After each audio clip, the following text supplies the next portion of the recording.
Hello friends, welcome to Lakshmi ఓలాస్ kitchen. నేను మీ లక్ష్మి.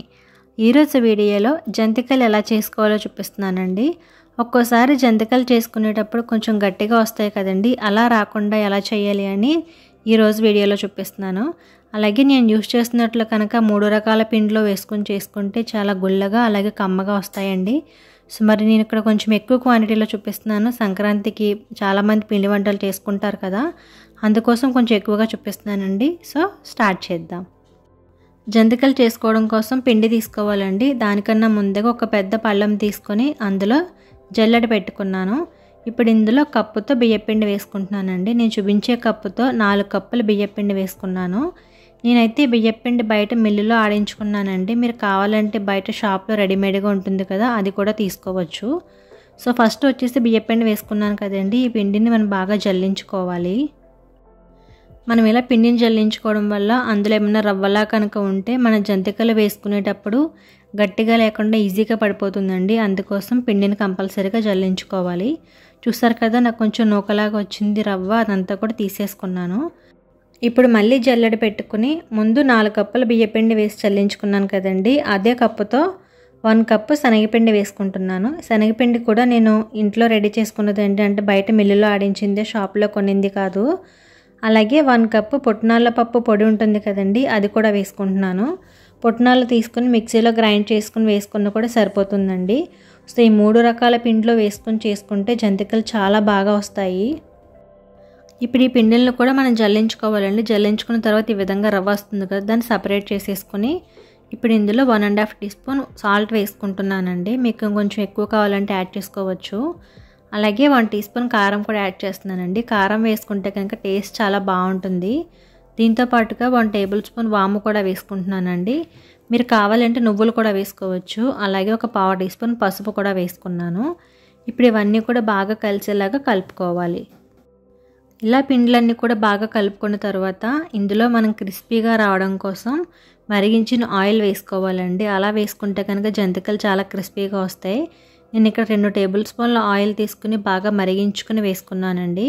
చూసారు కదా, ఆయిల్ నురుగు వచ్చేలాగా మరగాలి. అలా మరిగించిన ఆయిల్ని వేసుకొని ఒకసారి గరిటెతో కలుపుకోవాలండి, వేడిగా ఉంటుంది కాబట్టి. గరిటెతో కలుపుకొని కొంచెం వేడి తగ్గిన తర్వాత మనం చేతితో ఆయిల్ వేసిన ప్లేస్ అంతా కూడా కొంచెం పిండి ముద్దల్లాగా ఉంటుంది కాబట్టి అదన్నీ కూడా చిదిమేసుకోవాలి. ఆయిల్ వేసిన ప్లేస్లో మనం కావాలంటే బటర్ కూడా వేసుకోవచ్చండి. బటర్ కూడా కరిగించుకొని వేసుకోవాలి వేడిగా. సో ఆయిల్ అంతా కూడా బాగా కలిసేలా కలుపుకున్న తర్వాత వాటర్ని బాగా మరిగించుకోవాలండి. అలా మరిగించుకున్న వాటర్ని కొంచెం వేసుకొని గరిటెతో కలుపుకోవాలి, వేడిగా ఉంటుంది కాబట్టి. సో నేను ముందుగా 1 కప్ వరకు వాటర్ వేసానండి, సరిపోలేదు కదా, మళ్ళీ ఇంకొంచెం వాటర్ని యాడ్ చేసుకుంటున్నాను. వాటర్ మనం చూసుకుంటూ వేసుకోవాలండి. పిండి కనుక వాటర్ ఎక్కువైపోతే మనకి జంతికలు ఆయిల్ పీల్చేస్తాయి. అందుకోసం మనం చూసుకుంటూ తక్కువగా యాడ్ చేసుకుంటూ కలుపుకోవాలి. ఇలా వాటర్ వేసుకుంటూ గరిటెతో కలుపుకుంటూ ఉండాలండి. మనం వాటర్ వేసిన తర్వాత కొంచెం వేడిగా ఉంటుందండి పిండి. కొంచెం వేడి తగ్గిన తర్వాత చేతితో అంతా కూడా బాగా కలుపుకోవాలి.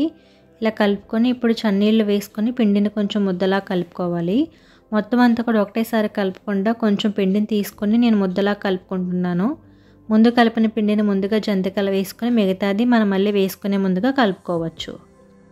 ఇలా జంతికలు వేసుకోవడానికి పిండి కలుపుకునేది మరీ గట్టిగా కాకుండా మరీ పలుచగా కాకుండా కలుపుకోవాలండి. మన చేతితో ప్రెస్ చేసుకుంటే కొంచెం మెత్తగా దిగేలాగా చూసుకోవాలి. అలా అయితే కనుక కరెక్ట్గా వస్తాయి.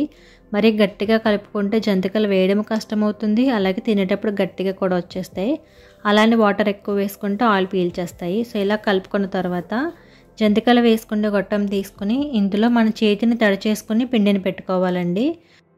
అలా చేతిని తడి చేసుకోవడం వల్ల పిండి కూడా కొంచెం లూజ్గా ఉంటుంది కాబట్టి మనకి బాగా దిగుతుందండి జంతిక అనేది. సో నిండుగా కూడా పిండి పెట్టుకొని మనం దీన్ని రెడీగా ఉంచుకోవాలి. సో నేను జంతికలు వేసుకోవడం కోసం చిల్లుల గట్టు ఉంటుంది కదండి, ఇలాంటిది దానిపైన వేసుకుంటున్నాను. చూసారు కదా ఎంత బాగా పడుతుందో. మీకు ఇలాంటివి ఉంటే వేసుకోవచ్చు, లేదంటే క్లాత్ పై పిండుకొని కూడా మనం ఈజీగా తీసేసుకోవచ్చు. నాకైతే ఇది అలవాటు కాబట్టి ఈ విధంగా వేసుకున్నాను. ఇప్పుడు స్టవ్ పై ఆయిల్ పెట్టుకుని డీప్ ఫ్రై కోసం బాగా మరిగించుకోవాలండి. ఆయిల్ బాగా మరిగిన తర్వాత మీడియం ఫ్లేమ్లో పెట్టుకొని ముందుగా ప్రిపేర్ చేసుకున్న జంతికల్ని ఆయిల్లో వేసుకోవాలండి. జంతిక వేసుకున్న తర్వాత మనం రెండోది వేసుకునేటప్పుడు మనం దానికి టచ్ అవ్వకుండా కొంచెం గ్యాప్ ఉండేలాగా చూసుకుని వేసుకోవాలి. సో మన జంతికల్ని ఆయిల్లో వేసుకునేటప్పుడు మీడియం ఫ్లేమ్లో ఉంచుకోవాలండి. ఎందుకంటే ఆయిల్ బాగా మరిగి ఉంటుంది కాబట్టి ఎక్కువగా వేగిపోతాయి, లోపల మెత్తగా ఉండిపోతుంది. సో అన్నీ కూడా వేసుకున్న తర్వాత మీడియం ఫ్లేమ్లో ఉంచుకొని మనం అటు ఇటు తిప్పుకుంటూ వేయించుకోవాలండి. జంతికలు కొంచెం క్రిస్పీగా రావాలంటే వేగడానికి టైం పడుతుంది. అందుకోసం మీడియం ఫ్లేమ్లో ఉంచుకొని వేయించుకోవాలి. 3 to 4 minutes పాటు అటు ఇటు తిప్పుకుంటూ వేయించుకోవాలి. అలాగే ప్యాన్లో మనం వేసుకున్న ఆయిల్ని బట్టే జంతికలు కూడా వేసుకోవాలండి. ఎక్కువ జంతికలు వేసేసుకుంటే కనుక అవి షేప్ అనేది అవుట్ అయిపోతుందండి. కరెక్ట్గా షేప్ రాదు, అటు ఇటు కొంచెం చిందరవందరగా అయిపోతుంది. అందుకోసం 2 లేదా 3 వరకు వేసుకుంటే సరిపోతుంది. ఒకవేళ పెద్ద ప్యాన్ తీసుకుంటే కనుక ఎక్కువగా వేసుకోవచ్చు. ఈ విధంగా కొంచెం కలర్ వచ్చి బాగా వేగాయి కదండి. ఇలా వేగినప్పుడు వీటిని మనం ప్లేట్లోకి తీసేసుకోవాలి. సో ఇప్పుడు మిగతా ఆయిల్ని కూడా ఒకసారి మళ్ళీ వేడి చేసుకొని మళ్ళీ మన జంతికలు ముందులాగే వేసేసుకోవాలి. వీటిని కూడా ముందులాగానే మీడియం ఫ్లేమ్లో ఉంచుకొని వేయించుకోవాలి. మనం తీసుకునేటప్పుడు కొంచెం లైట్ కలర్లో ఉండగా తీసుకుంటే కనుక అవి బయటకు వచ్చిన తర్వాత చల్లారుతాయి కదండి. అప్పుడు ఇంకొంచెం కలర్ అనేది ఎక్కువగా కనిపిస్తుంది. మన ఆయిల్లోనే ఎక్కువగా వేయించేసుకుంటే బయటకు వచ్చిన తర్వాత ఇంకా నల్లగా అయిపోతాయండి. ముందుగా కలిపిన పిండితో జంతికలు వేస్తుండగానే మిగతా పిండిని కూడా కలుపుకుంటున్నానండి. ఎందుకంటే ఆయిల్ మరిగిపోతుంది కాబట్టి.